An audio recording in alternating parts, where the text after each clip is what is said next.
passage qui se trouve dans Jean au chapitre 15. On aurait pu lire Jean chapitre 3 aussi.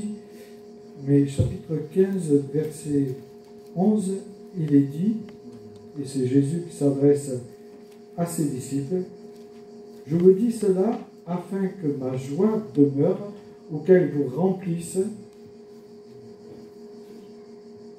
qu'elle demeure en vous et que votre joie soit complète ou qu'elle soit parfaite. » Un peu plus loin, au chapitre 17, verset 13, il est dit, c'est Jésus qui s'adresse à son Père, il dit « Maintenant, je vais vers toi et je dis ces paroles dans le monde, afin qu'ils aient en eux ma joie, une joie parfaite ou totale ou complète, suivant les traductions que nous pouvons lire. » Donc, je m'arrêterai sur le verset 3, « Servez l'Éternel dans le psaume 100 avec joie. » Servir l'Éternel avec joie. Donc, trois mots qui résonnent en tout cas dans de nombreux passages de l'Écriture. La joie est bien présente. Et dans le monde d'aujourd'hui dans lequel nous vivons, le travail est souvent synonyme de profit ou de rendement. Il faut de plus en plus de rendement ou de la performance. Il faut être performant quand on travaille aujourd'hui. On valorise souvent l'efficacité. Les hommes et les femmes qui sont efficaces. Le gain est là. Parfois au détriment d'un bien-être personnel, mais aussi d'un bien-être collectif. Alors on est dans un système qui nous pousse quelque part à une suractivité. Cette suractivité, on peut dire qu'elle est constante, ou même ce qui devrait être un plaisir. Vous savez, le travail dans la Genèse, c'est associé au culte, au départ. Donc c'est une joie de travailler. J'espère que c'est une joie pour chacun de nous de travailler. En tout cas, vous relirez, vous verrez que c'est très intéressant de voir que c'est une joie, le travail. Alors bien sûr, tous les travails ne sont pas et ne favorisent pas une certaine joie. Si on est à la chaîne, c'est un peu compliqué, mais j'y reviendrai à la fin. Donc, le travail devient en fait une fin en soi, souvent liée à une quête où on va être reconnu. On a besoin d'être reconnu, ou parfois on recherche une sécurité matérielle, ce qui est un peu normal, mais ça laisse parfois derrière nous une trace d'épuisement, pour ne pas dire de vide constant, voire même une perte de sens. Lorsque la société, ou même, sans nous en rendre compte, nous plaçons la rentabilité ou le rendement au-dessus du sens et du service, mais finalement, ça va finir par nous étouffer. Et peu à peu, on perdra cette vocation qu'on pensait avoir. La vocation de profession fondée sur l'engagement, le don de soi, le souci des autres. Et je pense à certains métiers qui sont des vocations, en tout cas pour moi, il me semble, le métier d'infirmière, d'instituteur, de gendarme, pompier ou bien d'autres, car eux-mêmes ne se retrouvent pas forcément en première ligne de ce paradoxe où la vocation se perd pour un certain profit. Et je pense qu'il y a une réelle urgence de renoncer, de redonner du sens à la vocation qui n'est autre qu'un service qu'on doit rendre avec joie. Il est vital que l'être humain qu'on remette plutôt l'être humain au centre de la vocation. Et que ce soit dans la formation des politiques publiques, on pourrait dire aussi, mais aussi, surtout, dans nos regards vis-à-vis de ceux qui ont une vocation dans certains métiers. Il ne s'agit pas seulement de changer les conditions de travail, mais de réhabiliter la vocation. Parce que la vocation, c'est un engagement, normalement, qui se veut noble et, on pourrait dire même, irremplaçable. Et après cette petite introduction, je reviens au texte qui m'intéresse, qui m'a interpellé en tout cas, « Servez l'Éternel avec joie ». Et on va s'arrêter sur ces trois termes de ce psaume fantastique pour moi, dont le premier est « servez ». Et donc on voit bien qu'il y a encore un impératif de la part du Seigneur, mais qu'est-ce qu'au fond signifie « servez » ? Servez l'Éternel. On sait que le psaume est une invitation, bien sûr, au peuple d'Israël en premier. Mais servez, qu'est-ce que ça signifie pour nous? Si on me parle de service, qu'est-ce que j'entends? Qu'est-ce que je reçois comme message si on me demande un service? En tout cas, Dieu nous rappelle, et nous l'avons célébré, qu'au travers de la Sainte Seine, il nous a sauvés des filets de l'enfer, dans un but précis, pour le servir. Même si nous avons du mal à comprendre son amour pour nous, en lisant la parole, nous saisissons qu'une vocation première est de le servir avec nos propres moyens, nos propres qualités, les propres dons qu'il nous a donnés. Et on peut se poser la question, qu'est-ce qu'est vraiment le service? Et moi, je vois plutôt le service comme, peut-être si elle souhaite projeter, Lauriana, coucou, voilà, voilà, ça arrive, voilà la projection. Donc il s'agit de la bataille. Comment? C'est écrit bataille dessus. Je te l'ai mis dans le coin. Voilà. Ah, s'il y en a qui connaissent l'histoire, vous voyez ce que c'est? Oui, tout à fait. C'est Napoléon. Napoléon qui est, on pourrait dire, au-devant pour aller à la bataille.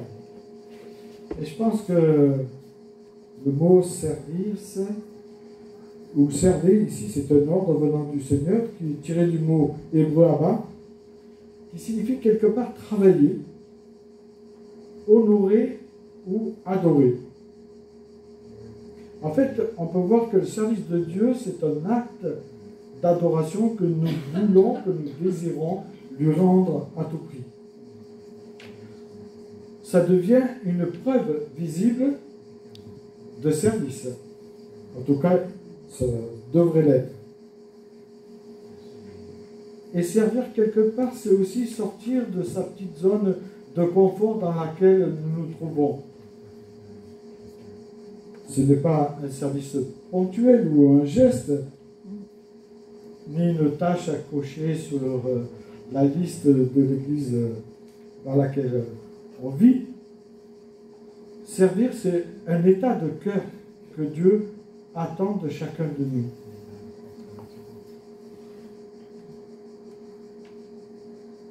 C'est choisir de se rendre dispo, choisir de se rendre disponible.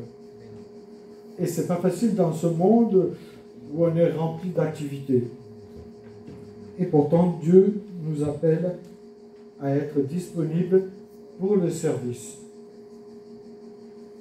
En fait, il désire qu'on continue de se mettre en marche, comme le dit si bien de Corinthiens 5,17, si on devient des nouvelles créatures, en fait, dans le grec, c'est nous sommes en marche. Et Dieu veut que nous restions en marche. Et bien souvent, pour sortir nous devons en tout cas sortir de cette zone de confort pour nous mettre en marche. Ce lieu où souvent nous sommes sous contrôle, où nous voulons contrôler toutes choses, où on ne veut pas être trop dérangé quand même, où l'on ne veut pas prendre trop de risques pour Dieu. C'est se laisser en fait toucher par la grâce de Dieu pour son besoin. On a besoin d'être bousculé par Dieu. Bousculé par sa douleur, peut-être par ses soucis. Cela nous demande d'apprendre à donner du temps à Dieu. À celui aussi qui n'en a pas, savoir lui donner de notre temps. Ou celui qui ne sait pas en prendre. Vous savez, je dis toujours que prends le temps avant que le temps te prenne. On est toujours surpris, hein? En tout cas dans le service que nous rendons, moi je suis toujours surpris. Parfois des gens, je dis je vais les voir demain ou après-demain, puis j'arrive c'est trop tard.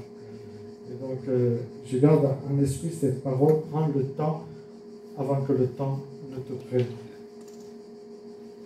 Donc savoir se laisser déranger par l'autre, par son prochain peut-être. Cela nécessite de savoir donner du temps à celui qui n'en a pas, je le répète. Et cela, Jésus est pour nous un modèle suprême. Il nous dit que le Fils de l'homme est venu non pour être servi, mais pour servir. Et donc on pense que c'est inimaginable. Ce Dieu créateur de toutes choses qui est au ciel, et qui s'abaisse jusqu'à nous pour devenir serviteur de tous. Ça, c'est inimaginable. En tout cas, ce n'est pas cartésien pour nous. Malheureusement, dans nos divers milieux chrétiens, évangéliques ou pas, on est passé du terme serviteur à celui de ce mot qu'on emploie tout le temps. Leader. C'est comment ? Leader. Ah oui, leader, voilà, je ne me rappelais pas bien. Alors pour moi, cela indique quand même un glissement très révélateur. Et je suis un peu surpris parce que même TPG, tout pour sa gloire, qui me semble soit assez accroché à la parole, ils emploient beaucoup ce mot. Mais je dirais que par ce terme leader, on peut se servir même d'un ministère pour assouvir ses désirs de pouvoir sur les uns, sur les autres. Et je ne vous dirai pas le leader ce que ça signifie en allemand. Il y a des amis allemands, et si vous le traduisez, vous comprendrez ce que ça veut dire. Donc notre époque est fascinée par la réussite, l'impact, l'influence, où le mot leader est de partout. Vous cherchez le mot leader, ce que ça veut dire en allemand. Je ne vous le dirai pas. Mais vous pourrez le savoir à la fin. On parle beaucoup de leadership inspirant, des leaders chrétiens, de formation même de leadership. C'est devenu un terme qui valorise chacun, qui nous met dans une certaine ambition et qui est, je dirais, séduisant. Parce que si on est leader, waouh, on est quelqu'un aux yeux du monde. Mais en chemin, je dirais qu'on oublie le mot serviteur. C'est tout simple, Jésus nous parle d'être des serviteurs. C'est le langage du royaume de Dieu. Et aujourd'hui, nous empruntons des mots aux entreprises, malheureusement, pour parler du serviteur. Parce que ça nous séduit. Le monde nous séduit avec ses lumières. Et on oublie ce mot-là. Jésus n'a jamais dit devenez des leaders, des grands leaders, et vous savez ce qu'il a dit à ses disciples, celui qui veut être le plus grand, mais qu'il apprenne à laver les pieds des autres. Et il a dit dans Marc 9,35, celui qui veut être le premier, mais qu'il soit le serviteur. comme lui-même a été serviteur. C'est-à-dire qu'il sache s'humilier, s'abaisser. Et qu'il aille au-devant. Parce qu'aujourd'hui, on voit des leaders qui donnent des ordres. Et ils ne sont pas... Ah, il n'y a plus Napoléon. Allô? Tant pis. C'est trop tard. Le deuxième mot sur lequel je m'arrêterai, c'est servir l'Éternel avec joie. Donc c'est sur l'Éternel. Donc ce n'est pas une suggestion ni un conseil, c'est un appel divin, une invitation à vivre autrement pour celui qui nous a donné la vie.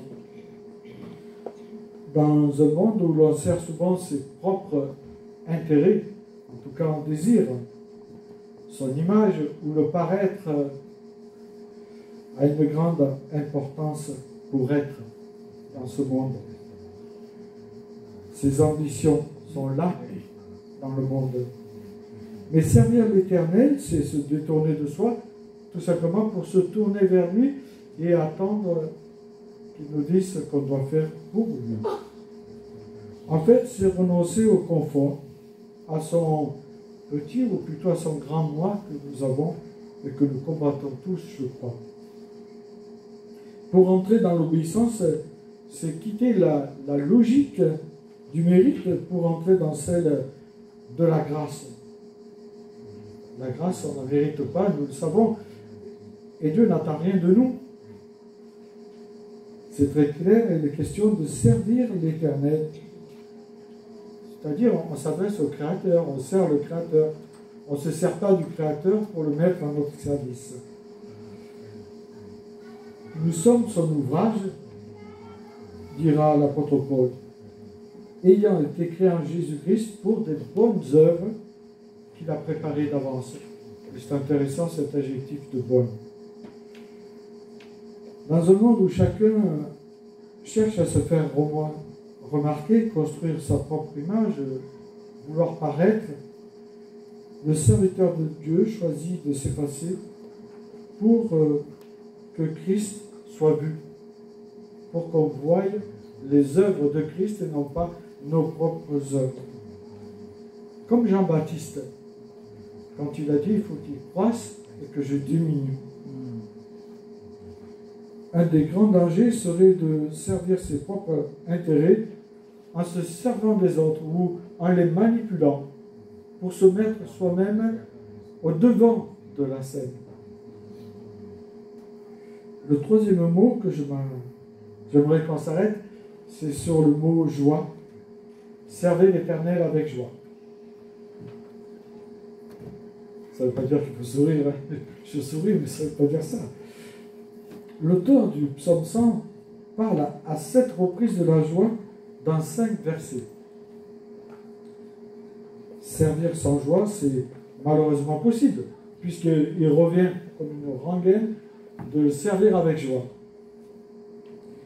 C'est pour cette raison que l'auteur du psaume insiste fortement sur cette manière de servir Dieu. Le servir avec joie. Et je sais que chacun de vous servait l'Éternel avec joie. Alors, la joie dans la Bible n'est pas simplement un sentiment passager, ou on pourrait dire une émotion qui peut être superficielle parfois. La joie est une des grandes caractéristiques du royaume de Dieu, tout comme l'amour, la justice et la paix. La joie n'est pas une option, mais une des vertus que nous offre le fruit de l'Esprit dans Galates 5, 22. C'est une des vertus.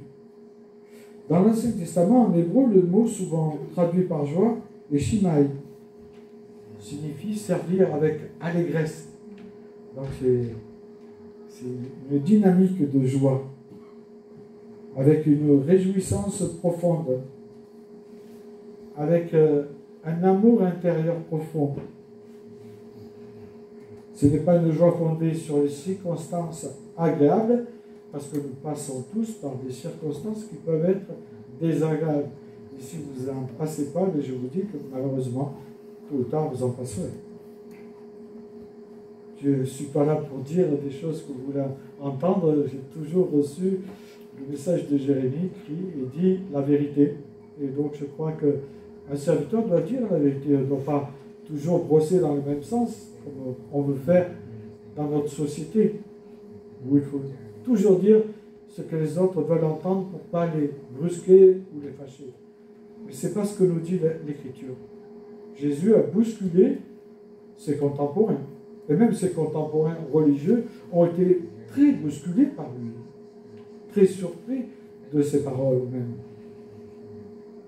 Et je reviens sur cette joie qui consiste justement d'être dans la fidélité de Dieu dans chacune de nos journées. C'est une joie qui peut coexister malheureusement, je dis malheureusement parce qu'on n'aime pas la souffrance, les épreuves, les larmes ou l'incompréhension de ce qui nous arrive ou ce que nous vivons. Parce que justement, elle prend sa source en Dieu. Ça ne veut pas dire qu'on va sourire, pas du tout, mais on sera dans la joie de Dieu malgré les épreuves que nous pourrons vivre. C'est cette joie que Jésus a parlé et qui nous dit qu'elle est parfaite. C'est une invitation à la recevoir qu'il nous donne dans l'Écriture. Vous savez, il y a ce chant sur le Genèse 24, la joie du Seigneur est ma force. Vous savez chanter? Alors on va le chanter. Tina, tu me l'as chanté l'autre jour. La joie du Seigneur est ma force, c'est pas dur. Alors on va le chanter. On va se lever pour chanter la joie du Seigneur est ma force.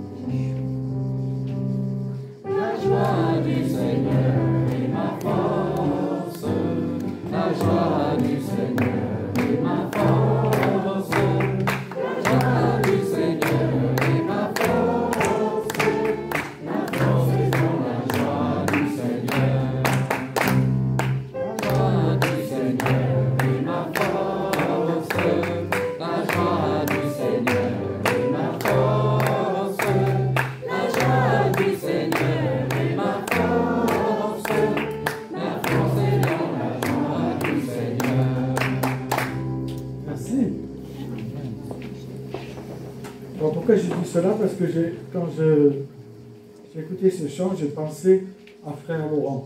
Est-ce qu'il y en a qui connaissent Frère Laurent? Il est mort et ressuscité auprès du Christ. Mais donc il a écrit un livre sur la pratique de la présence de Dieu. Ah oui, oui, oui. Donc ce n'est pas un traité théologique complexe, mais un véritable chant d'amour très simple. Il parle de joie. Et donc, il démontre que servir Dieu avec joie, c'est possible pour tous, partout, et en tout temps, dans n'importe quelle tâche que nous accomplissons.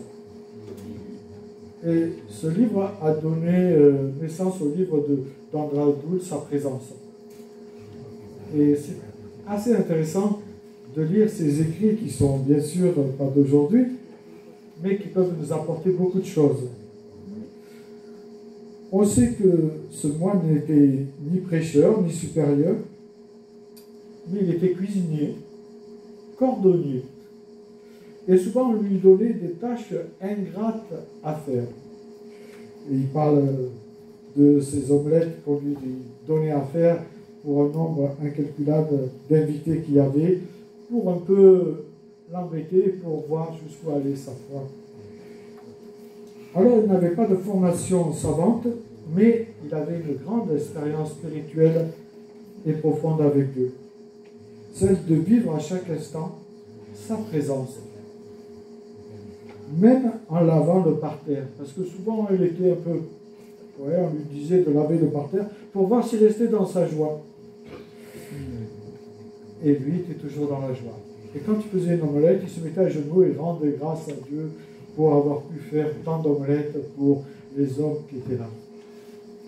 Donc j'ai trouvé ce livre très intéressant et ça m'a ramené à un texte Et je pense que vous aussi, vous vous souvenez de ce texte d'1 Corinthiens, ça vous dit rien? Tout ce que vous faites, voilà, tout ce qu'on fait en fait. Et c'est un texte qu'on trouve dans 1 Corinthiens 10, au verset 31. C'est très clair. Ainsi donc, que vous mangez, que vous buvez, ou quoi que vous fassiez, faites tout pour la gloire de votre Dieu. Voilà, c'est intéressant. Donc tout ce qu'on fait, en fait, on doit le faire pour la gloire de Dieu. Même si parfois, on traîne un peu les savates. Donc, faisons-le pour la gloire de Dieu, et peut-être qu'on traînera moins les pieds. Par la grâce de Dieu, nous pouvons aujourd'hui faire partie de ce groupe d'hommes et de femmes qui servent l'Éternel avec joie. Si nous sommes prêts à nous offrir, comme le dit Romains 12, 1, je vous invite à offrir vos corps comme un sacrifice vivant, pour que ce soit un culte agréable à Dieu. La joie dans le service ne vient pas de ce que nous faisons, mais de pourquoi et pour qui nous le faisons. Quand on connaît Dieu, quand on connaît cette bonté de Dieu, sa fidélité, son amour infini pour nous, notre cœur ne peut que déborder de gratitude et de joie pour celui qui nous a donné la vie et qui nous a mis dans une espérance éternelle. Quand on connaît Dieu, on est dans la joie. Et c'est de cette gratitude que jaillit la joie divine que Dieu nous offre.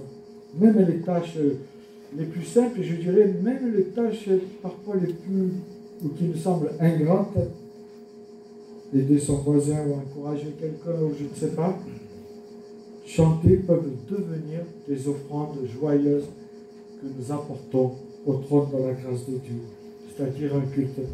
Celles viennent bien sûr d'un cœur aimant, comme Dieu nous le demande. Ah oui, d'accord, c'est gentil d'avoir suivi.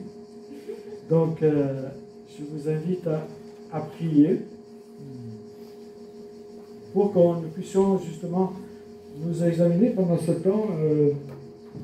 Notre sœur jouera en sourdine quelque chose pour qu'on puisse laisser le Saint-Esprit nous parler au travers de ce que nous avons entendu, au travers de ce qui a été lu dans l'Écriture. Servez l'Éternel avec joie.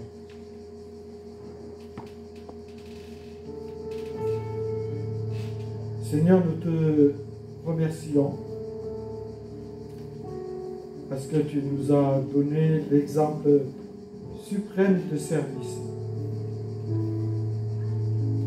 Donne-nous justement de te laisser la place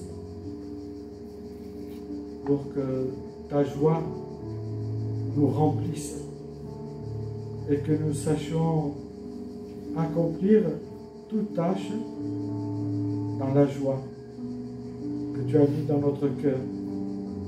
Même si parfois nous pouvons les trouver ingrates, même si parfois nous croyons qu'elles sont pas nobles, donne-nous cette joie de les accomplir pour te rendre ce culte qui t'est agréable, afin que nous soyons et continuons d'être ces témoins de cette grâce que tu as déposée à nous. Je sais, et nous savons, Seigneur, que ce n'est pas facile parce que ce moi souvent domine en moi, en nous, et nous avons besoin que tu nous remplisses de ton esprit pour que ce soit toi qui prenne toute la place, afin que nous entrions dans ces bonnes œuvres que tu as préparées pour chacun de nous. Merci pour ce privilège d'avoir ta parole. Merci pour ce privilège de t'appartenir, d'avoir ce fruit de l'esprit à nous et toutes ces vertus qu'il comprend.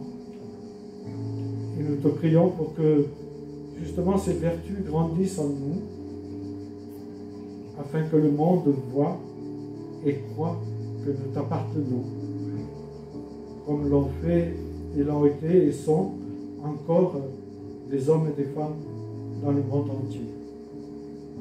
Et que notre témoignage soit une prédication vivante de l'appartenance et de la croix. Au nom de Jésus-Christ. Amen.